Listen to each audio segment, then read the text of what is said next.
Hey guys, welcome back to our channel. So today we are going to talk about express entry eligibility points and its 6 important selection factor. हम आपको ये भी बताएंगे कि आप अपना एलिजिबिलिटी कैलकुलेटर पे जाके कैसे चेक कर सकते हो by giving all the answers on that tool. so this is our second video of our PR series. अगर आपने लास्ट वीडियो हमारा देखा होगा तो उसमें हमने सारे बेसिक्स जो हैं PR के बारे में वो आपके क्लियर किए थे और वो बहुत ही हेल्पफुल है उन लोगों के लिए जो भी अपना PR फाइल करने का सोच रहे हैं. सो वी होप कि आपका बेसिक अब क्लियर हो गया होगा. So if you are new to our channel, our main motive is to help you guys. Without a consultant, आप सेल्फ सफिशिएंट हो PR या वर्क परमिट फाइल करने के लिए. हम ऐसी इन्फॉर्मेशन आपके साथ शेयर करना चाहते हैं. तो अगर आपने हमारा चैनल अब तक सब्सक्राइब नहीं किया है तो please subscribe and press the bell icon so that जैसे हम अपना कोई भी वीडियो डालें आपको वो नोटिफिकेशन सबसे पहले आए. So without wasting any further time, let's talk about PR eligibility.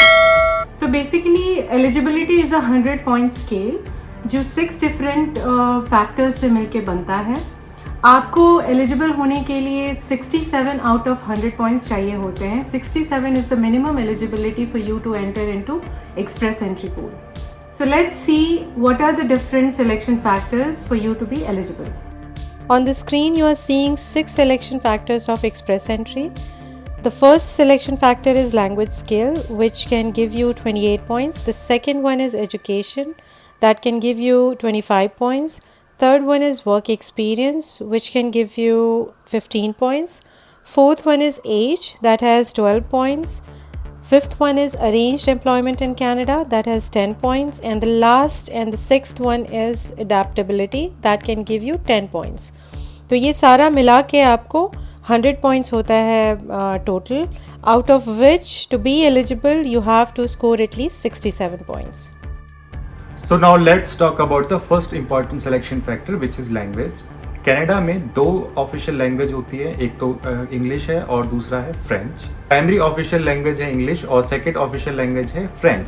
So let's see इनमें आप कितना पॉइंट स्कोर कर सकते हो. On the screen, you are seeing selection factor number 1, which is language. Language के लिए आपको maximum 28 पॉइंट्स मिलते हैं. 28 पॉइंट्स जो हैं वो 2 डिफरेंट कैटेगरीज में बटे हुए हैं. तो जो फर्स्ट कैटेगरी होती है, जैसा गौरव ने बताया, फर्स्ट ऑफिशियल लैंग्वेज उसका होता है इंग्लिश. तो इंग्लिश के लिए आपको 24 पॉइंट्स मिलते हैं मैक्सिमम. और यहाँ आपको सेकंड लैंग्वेज दिख रहा होगा जो है फ्रेंच, जिसके लिए आपको मैक्सिमम 4 पॉइंट्स मिलते हैं. So let's first talk about first official language, that is English. English के लिए आपको 2 एग्ज़ाम्स देने पड़ते हैं. या तो आपको आइल्स देना होता है या फिर सेल्पिप देना होता है. And based on your CLB score you will gate points. तो ये जो अभी आपको लेवल्स दिख रहे हैं यहाँ पे, वो हमने कैटेगराइज किया है बेस्ड ऑन आइल्स CLB. तो ये लेवल है और उसमें किस लेवल के लिए कितने मैक्सिमम पॉइंट्स हैं वो इस सेक्शन में है.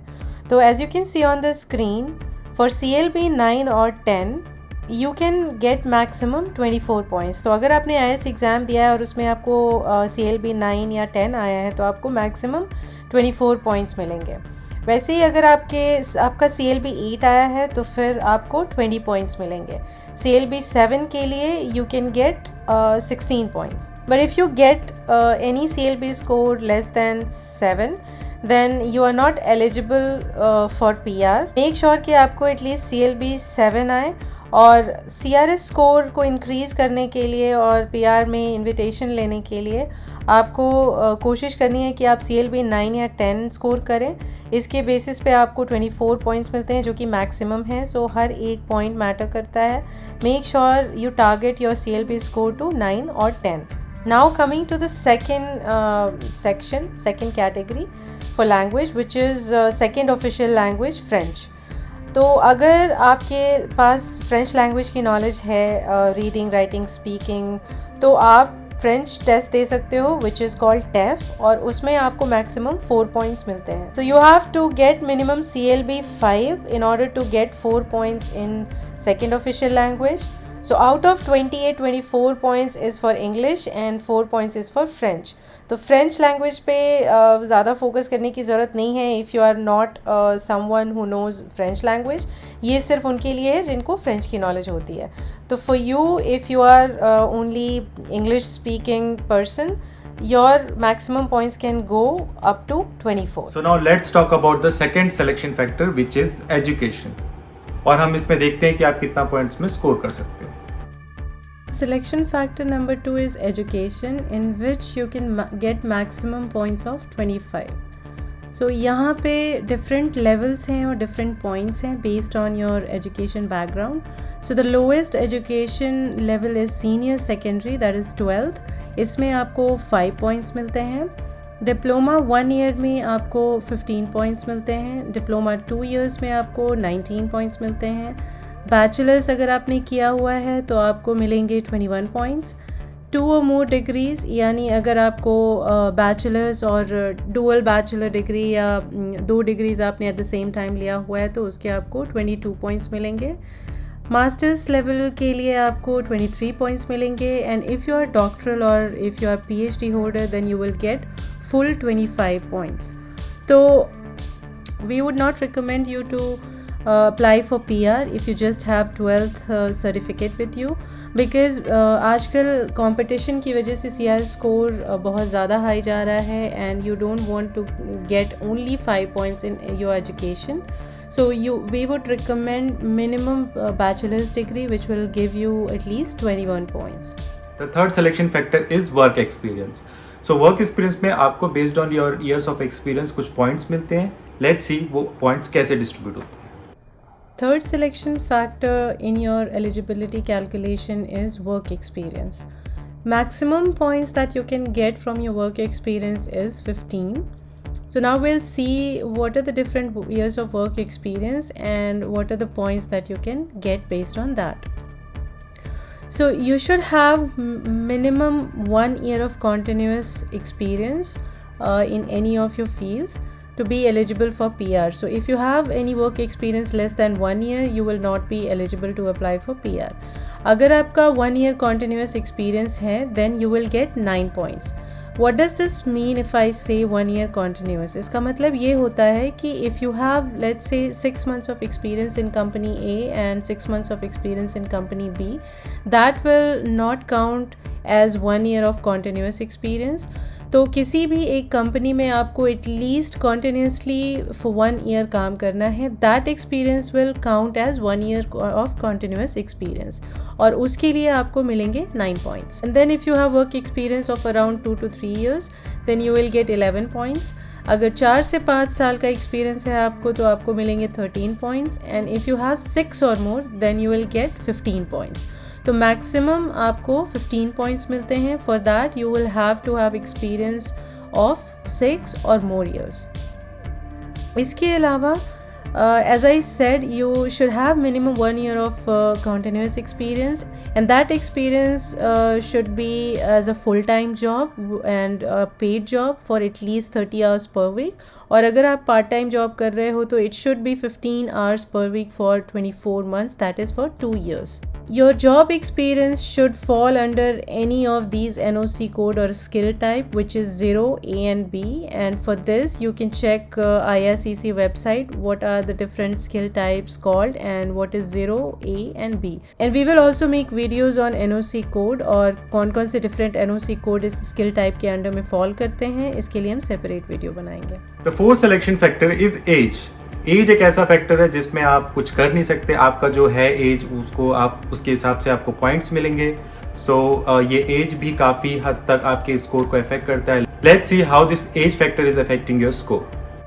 सो the next selection factor is age. Age के लिए आपको मैक्सिमम 12 पॉइंट्स मिलते हैं. And this is the list of all the points based on your age that you can get तो यहाँ अंडर 18 अगर आप हैं तो आपको 0 पॉइंट्स मिलते हैं, एंड 18 to 35 ईयर्स तक आपको मैक्सिमम पॉइंट्स मिलते हैं, that is 12. After 35 every year you will see a decrease of 1 point in your eligibility score. So यहाँ 36 में आपके 11 पॉइंट्स हो गए, if you are 37 years old आपके 10 पॉइंट्स हो गए, and until 46 years of each आपका एक एक डिक्रीज होता जाएगा point.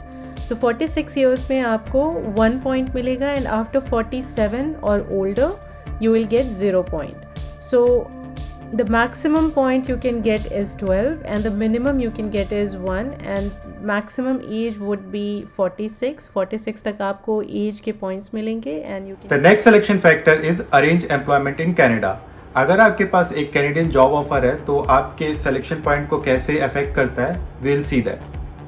So arranged employment in Canada, इसके लिए आपको maximum 10 points मिलते हैं. And the eligibility for this is you can get points if you have a valid job offer of at least 1 year from a Canadian employer, and the valid job offer has to be for continuous paid full-time work, minimum of 30 hours per week, that is non-seasonal, and for at least 1 year. आपका जो भी job offer है वो at least 1 year के लिए valid होना चाहिए. उस condition में आपको maximum 10 points मिलेंगे. और जो भी जॉब ऑफ़र आपको मिलता है वो स्किल टाइप 0 और स्किल लेवल A और B के अंडर में जितने भी NOC आते हैं उन NOC में से किसी एक NOC का जॉब ऑफ़र होना चाहिए. So the last selection factor is adaptability, जिसके आपको मैक्सिमम 10 पॉइंट्स मिलते हैं. अडेप्टेबिलिटी के अंडर में बहुत सारे डिफरेंट एलिमेंट्स होते हैं जिनके कॉम्बिनेशन से आपको डिफरेंट पॉइंट्स मिलते हैं. तो we will now see what are these adaptability points. So the first one is your spouse or partner's language level. अगर आप मेन एप्लीकेंट हैं और आपके स्पाउस ने भी IELTS या TEF या फिर सेलपिप कोई भी एग्ज़ाम दिया हुआ है, तो अगर उनको CLB 4 लेवल से ऊपर का स्कोर आया है then you can get 5 points out of 10. The next one is your past studies in Canada. You completed at least 2 academic years of full-time study at a secondary or post-secondary school in Canada. अगर आपने Canada में 2 academic years of full-time study किया है then you will get 5 points. If your spouse or partner's past studies in Canada, so the same rule applies to your spouse as well. अगर आपके spouse का education at least for 2 academic years Canada के under में हुआ है तो you will get 5 points. Next one is your past work in Canada. If you have at least 1 year of full-time work in Canada, then you can get 10 full points. In order to get 10 points, your job should be listed in skill type 0 or skill levels A or B of the NOC. The next one is your spouse or common law partner's past work in Canada. अगर आपके spouse का कोई experience है at least for 1 year of full-time work in Canada, you can get 5 points for that as well. The next one is arranged employment in Canada. So ये arranged employment in Canada is again comes in adaptability. तो अगर आपके पास कोई भी job offer है Canadian employer की तरफ से तो आपको एडिशनल 5 पॉइंट्स मिलते हैं इस कैटेगरी में. The next one is relatives in Canada. अगर आपका या फिर आपके स्पाउस के कोई भी रिलेटिव्स कनाडा में हैं जो कि 18 ईयर्स और ओल्डर हैं, एक कैनेडियन सिटीज़न हैं और परमानेंट रेजिडेंट हैं, and your relative must be a parent, grand parent, child, grand child, you or your spouse's sibling, and your or your spouse's aunt or uncle or niece or nephew. You can claim 5 more points in this category. So now you have seen different categories under adaptability and many more points here in this side. But if you are eligible for any of these categories under adaptability, you can maximum earn 10 points, not more than that. So किसी भी 2-3 elements को combine करके अगर आपको 10 आ जाते हैं तो you will be eligible for 10 points, but not more than that in this category. तो आपको एलिजिबिलिटी पॉइंट्स और सारे सिलेक्शन फैक्टर के बारे में अब तक पता चल गया होगा और what is the minimum score which is 67 out of 100 उसके बारे में आपको समझ में आ गया होगा. तो let's see how you can check your eligibility by yourself. Eligibility check करने के लिए कनाडा गवर्नमेंट ने अपने वेबसाइट पे एक टूल दिया है जिसको हम एलिजिबिलिटी कैलकुलेटर कहते हैं। उसमें कुछ क्वेश्चंस होते हैं, उनका आपको सिंपल आंसर्स देने होते हैं। Now will go to that calculator and will see if you answer to those questions. How can you calculate और how can you check if you are eligible for PR or not? In order to check if you are eligible for PR or not, you have to come to this tool. ये Canada government का website है, मैंने पहले भी अपने video में इस website के बारे में बताया है, but this is one of the tool that Canada government uses, जिससे आपको पता चलता है कि आप एलिजिबल हैं या नहीं.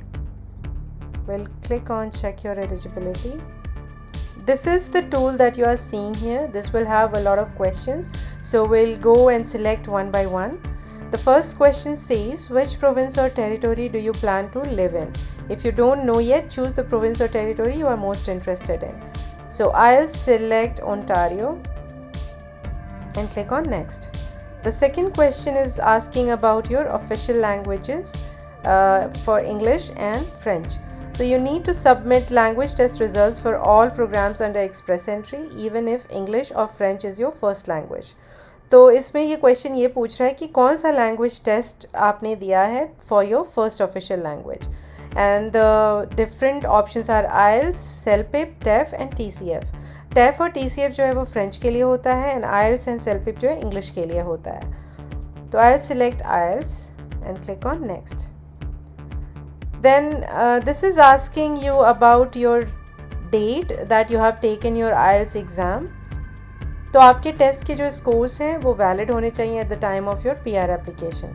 सो now I am selecting the year and randomly selecting month and date. Click on next. अभी आपसे पूछ रहा है कि इसमें आपके डिफरेंट कैटेगरीज में या डिफरेंट सेक्शंस में जो IELTS दिया है या सेल्फ दिया है उसमें आपको क्या स्कोर आया है. तो I will just select 9, 8.5, 8.5 and 9, and then click on next. The next question is, do you have other language results? Which language test did you take for your second official language? तो यहाँ पे आता है French language. तो अगर आपका first official French था तो ये सेकेंड लैंग्वेज आपका IELTS या CELPIP होगा. Since our first language was IELTS, तो हमारा सेकेंड ऑफिशियल लैंग्वेज होगा TEF या TCF. अगर आपने फ्रेंच एग्ज़ाम नहीं दिया है तो you can leave this answer as is, and you can select none and then click on next. The next question is about, in the last 3 years, how many years of skilled work experience do you have in Canada? तो ये पूछ रहा है कि Canada में आपका कितना work experience है. तो if you don't have any work experience in Canada, you just have to select none. If you have less than 1 year, select less than 1 year, and if you have 1 year or more, then you have to select 1 year or more. But at this point in time, I'm selecting none. Then during this period, which NOC level is most of the experience in? If you don't have any Canadian work experience during this period, please choose none of the above. So since I've selected none, ऊपर में यहाँ पे हमें none of the above select करना है, and then click on next. The next question is, in the last 10 years, how many years of skilled work experience do you have? ये आपसे आपके generic normal work experience के बारे में पूछ रहा है for your home country. So if last 10 years में आपको कितने years का experience है, you have to select that. So in this case, I'll select 6 or more years of experience क्योंकि हमें 6 or more years of experience ही था. तो in the last 5 years, do you have at least 2 years of experience in one of these types of jobs? So ये सारे skilled trades के job NOC codes हैं. तो यहाँ पे आपको none select करना है because these are not those NOC codes that we want to apply PR for. Then I'll select none. Next section is, how much money will you bring to Canada? ये आपका fund होता है. So as you can see here, the government of Canada doesn't give financial support to new immigrants. A person must prove they have enough money that is not bound by debts or obligations to support themselves and their families.